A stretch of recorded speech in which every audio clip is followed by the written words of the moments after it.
Yep, hi all, just a quick video on replacing the DeLorean Fuel Accumulator. Half an hour job, fairly easy I would say. So what I do is, that one I'm pointing at there is a screwdriver, 17mm. Remove that using a 17mm stubby spanner. Yeah, you will need a stubby spanner, otherwise you can't get in there properly. So I found removing that piece there was the best option. Then remove the four 10mm bolts here, and then the fuel accumulator, once you remove the plate, will actually just drop down. And what I found is one hose on the end there.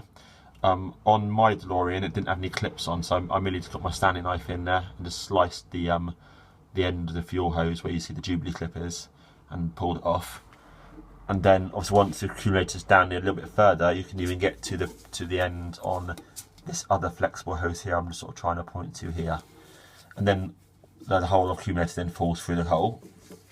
And then this is it here. So this is the original one came out of. So you can sort of see here, you know, there's no Jubilee clips on this end, it's just pushed on. But the new hose I have got has Jubilee clips both ends, which is cool. So I cut a new piece of hose, just a length, job done.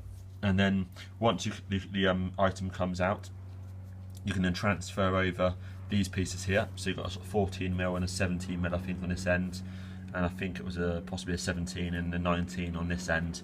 So you just transfer over, transfer the new hose on, and then basically you just have to put the clip back on again and then offer it back up into the hole. So what I then did is I then put it into the hole and then put this one here on first, and just loosely put the clip on the right position to get the screwdriver in, and then just loosely put it on. And I then attached this to the clamp loosely, and then I then sort of slotted on the metal part here onto the 17mm that I'd undone. Again, twist it on by finger, and after that I was then able to sort of push the other end of this hose onto the car body. And then once I then sort of clamped this down into position, I could then rotate the hose ever so slightly to make sure that there's no kinks and it's perfect. And this one here happened to go perfectly. And then I just tightened up this item here with a 17mm stubby, and then put the other two bolts on to hold this in place. Tightened up this, you know, just re-torqued it a bit harder, obviously just careful not to damage anything, you know, and then job done. So long as there's no leaks, we should all be good. So you can see here with that extra sort of that amount of hose, you know, that the accumulator does drop down quite nicely. So the other hose sort of curls round in there again, so it doesn't kink. Yep, and again I've got all the Jubilee clips on there. So yeah, it's fiddly, but it's easy. Obviously I'm sort of lying on my back here, but if you're able to crane the front of your chassis up into the air, or you're lying from underneath, you know, or standing underneath, it'd be much easier. And there we go. So that's how you do it. So yeah, 17mm stubby spanner on that. Under those four 10mm, drop it down, cut the hose off, transfer the bits over, put it back in place, and then just very fiddly, but all doable with sort of short stubby spanner and the short screwdrivers. That's what I use there.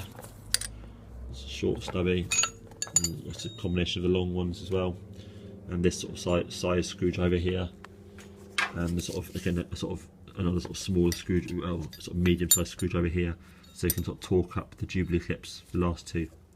And there we go, excellent. And I did find that the 90-degree sort of T-piece I took off one or the other of these was full of crud, and you can sort of see here that whilst my car did actually run, you can see here that is full of shit in there. So yeah, but the car did run, but I haven't driven the car, so no doubt now it's not any crap in it. It'll run a lot better once it's finished. There we go, excellent. And there's the chassis.